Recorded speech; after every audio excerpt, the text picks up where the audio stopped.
Vicky donor में तो adult तस्वीरें लगी दिखाई थी, लेकिन यहाँ तो एक वॉशरूम है जहाँ दीवार, कमोड, नल और वॉश बेसिन है। पहली बार मैं काफी असहज महसूस कर रहा था। अपने कमरे में हस्तमैथुन करना और बेचने के लिए करना, दोनों में बहुत फर्क है।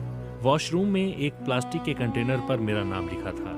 मैंने हस्तमैथुन करने के बाद उसे वॉशरूम में छोड़ दिया। मुझे इसके बदले 400 रुपए दिए गए। मेरी उम्र 22 साल की है और मैं इंजीनियरिंग का छात्र हूँ। मेरी उम्र में गर्लफ्रेंड की चाह होना और किसी के प्रति यौन आकर्षण होना आम बात है, लेकिन इसका मतलब ये नहीं कि आप किसी के साथ शारीरिक संबंध बना लेंगे। मैं जिस छोटे शहर से आता हूँ, वहाँ पर शादी से पहले संबंध बनाना इतना आसान नहीं होता। मुझे लगता है कि कमोबेश यही स्थिति लड़कियों की भी होती है।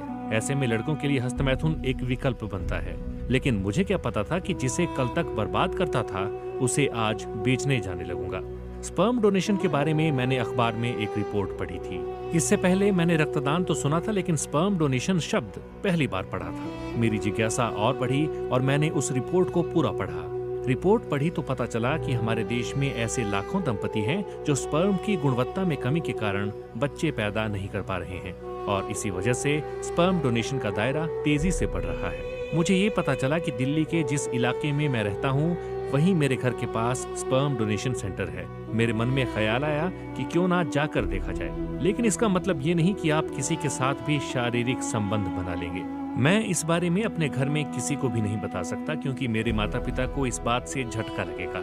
हालांकि दोस्तों के बीच ये विषय टैबू नहीं है और मेरे दोस्तों के बीच अब ये आम बात है।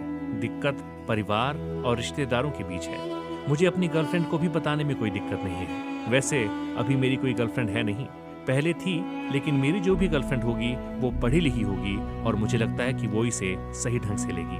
मुझे लगता है कि पत्नियां ज्यादा पॉजेसिव होती हैं और वो नहीं चाहेंगी कि उनका पति शौक से जाकर किसी को स्पर्म दे। मैं अपनी पत्नी को ये बात नहीं बताना चाहूंगा। वैसे भी स्पर्म खरीदने वाले अविवाहित लड़कों को ही प्राथमिकता देते हैं और 25 तक की उम्र वालों को ही इस लायक मानते हैं। एक स्पर्म डोनर होने के नाते इसके बारे में मुझे कई चीजें पता है। मतलब स्पर्म की कीमत केवल स्पर्म की गुणवत्ता से ही तय नहीं होती। आपकी पारिवारिक पृष्ठभूमि कैसी है, माता पिता क्या करते हैं, आपने कितनी पढ़ाई लिखाई की है, ये सारी बातें भी मायने रखती हैं। अगर आपको अंग्रेजी आती है तो स्पर्म की कीमत बढ़ जाती है। हालांकि अंग्रेजी आने वाले व्यक्ति के स्पर्म से जन्मी संतान पर क्या असर पड़ता होगा, मुझे इसका पता नहीं, लेकिन कई लोग ऐसे स्पर्म की मांग करते हैं। इनके पास जैसे ग्राहक आते हैं वैसे ही हम लोगों से भी मांग की जाती है। मुझे पता है कि स्पर्म डोनर की मेरी पहचान उम्र भर साथ नहीं रहेगी, क्योंकि उम्र भर स्पर्म भी नहीं रहेगा। मुझे पता है कि ये पहचान मेरी माँ के लिए शर्मिंदगी की वजह होगी और कोई लड़की शादी करने से इनकार भी कर सकती है। लेकिन क्या मेरी माँ, ये मेरी होने वाली बीवी को ये पता नहीं होगा कि इस उम्र के लड़के हस्तमैथुन भी करते हैं? अगर स्पर्म डोनेशन को शर्मनाक मानते हैं तो हस्तमैथुन भी शर्मनाक है, लेकिन मैं मानता हूँ कि दोनों में से कोई भी शर्मनाक नहीं है।